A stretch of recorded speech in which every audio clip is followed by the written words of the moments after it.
cárie de mamadeira ou cárie em bebês. É um tema muito procurado no site, por vários motivos.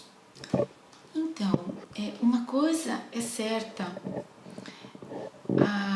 a seriedade, a gravidade das cáries está aumentando proporcionalmente à idade das crianças diminuindo.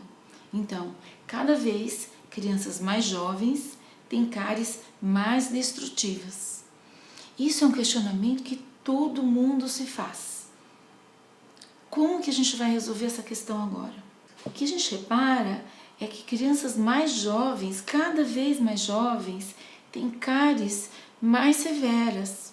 E a agressividade dessas destruições tem sido cada vez maior. E por que será que isso tem acontecido? Que as crianças têm chegado para nós com problemas cada vez mais difíceis de serem resolvidos. A gente tem que pensar em algumas coisas. Antigamente, os pediatras eles estavam mais próximos dos pais, das crianças, no sentido de orientá-los tanto com relação à higiene, à importância da higiene bucal, quanto com relação à importância de visitar um profissional, um cirurgião dentista que esteja acostumado a tratar de crianças e de bebês. Então, acho que isso é um ponto-chave principal. A amamentação, a alimentação da criança, é claro que são pontos muitíssimo importantes, mas qualquer coisa que você faça no sentido da alimentação dessa criança, por mais que você tente acertar, se você não higieniza a boca dessa criança, você não vai ter os resultados que você gostaria de ter, ou pelo menos que você espera ter com aquela criança. Então, além da higiene, o que os pais precisam desde cedo? De um acompanhamento de um profissional que saiba enxergar qualquer alteração naquele esmalte,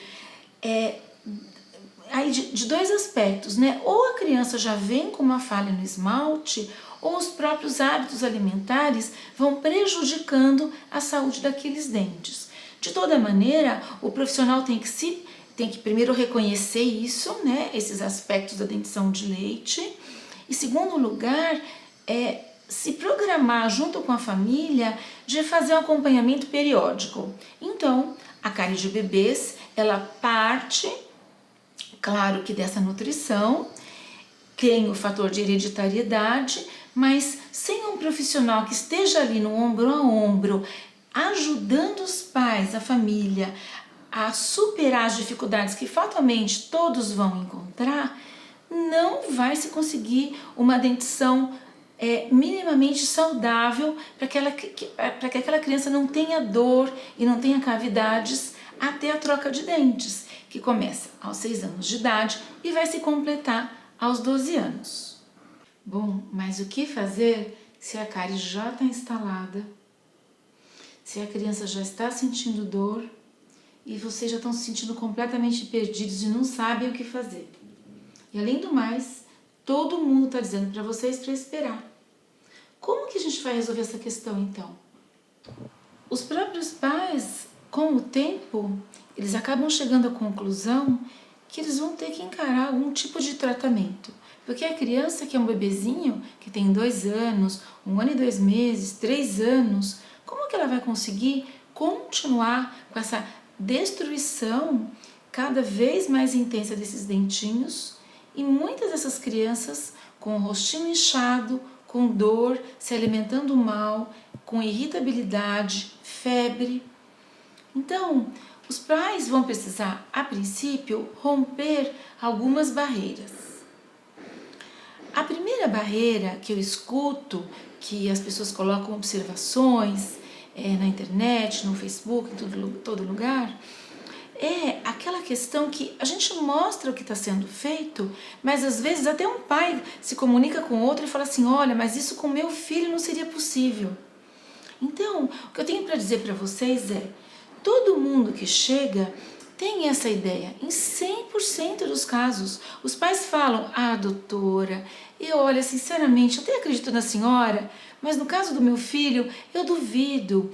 Ele é muito agitado, ele é muito nervoso, ou ele já passou por tantas experiências que foram para ele e para nós muito traumáticas, que eu duvido que a gente vai conseguir os mesmos resultados.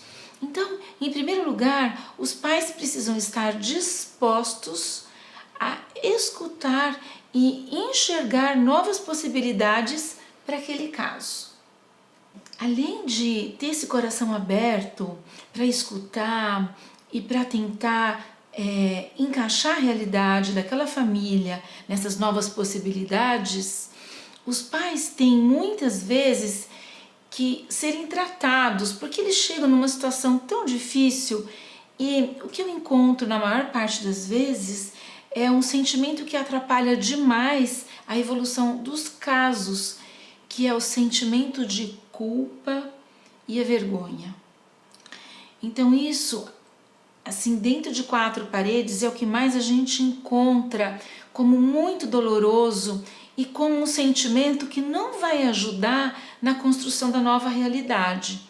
Então eu costumo dizer que eu não vou conseguir lidar com esse sentimento de culpa e muitas vezes até com essa raiva que caminha junto desses pais. Então, nós aqui procuramos desenvolver estratégias para que os pais consigam dar novos passos e consigam vislumbrar essa nova e bonita realidade que está por se abrir. Então, a boa notícia é que há muita falta de orientação. Então, acho que esse é o ponto principal que na acolhida que a gente dá aos pais é levantado. Então, os pais falam entre lágrimas, né? Nossa, doutora, eu tentei, mas eu não consegui. Então, isso eu compreendo muito bem, eu vejo no dia a dia isso. Então, daqui para frente, o que pode ser feito, né? O tratamento dessas crianças, ele é fundamental.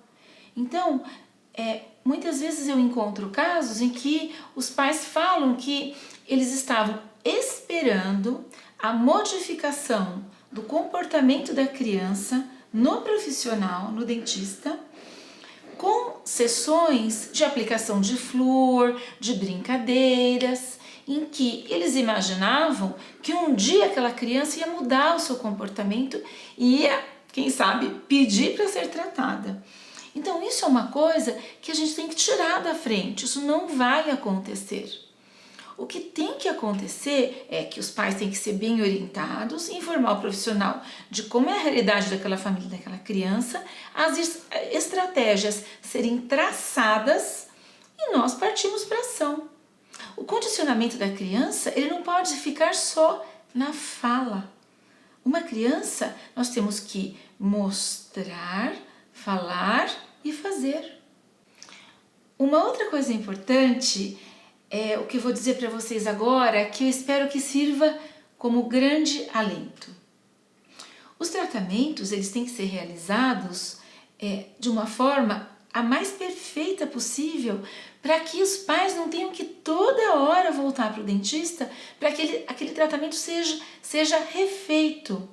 Então, nessa primeira consulta que nós fazemos com os pais, nós conversamos sobre como as coisas são feitas para que isso não aconteça, porque é muito desestimulante os pais levarem ao dentista e aquele trabalho ser refeito tantas vezes.